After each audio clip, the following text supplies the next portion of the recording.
Welcome. Today we're diving into Genesis 3, an important chapter that depicts the fall of man.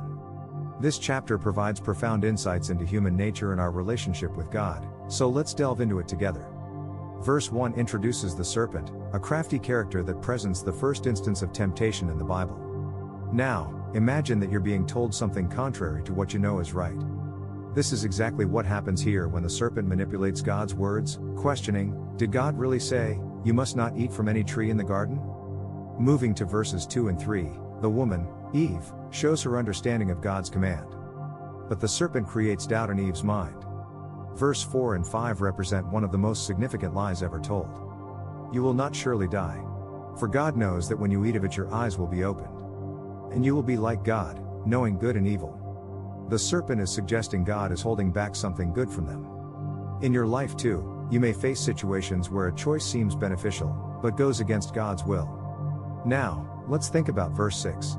Eve, captivated by the fruit, gives in to the temptation. It's like when you see a cookie jar on the top shelf. You know you're not allowed to have one before dinner, but the cookies are right there, looking delicious. You might think, one cookie won't hurt, and before you know it, you're reaching for the jar.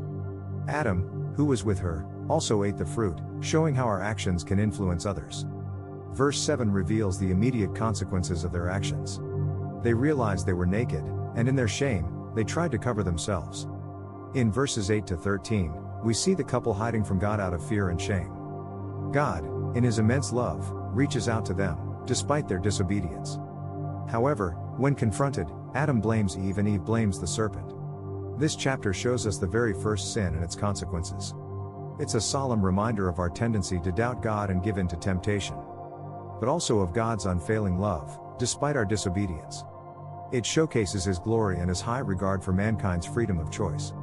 Before we continue with the rest of chapter in part 2, remember that understanding God's Word is a journey, and we're on this path together.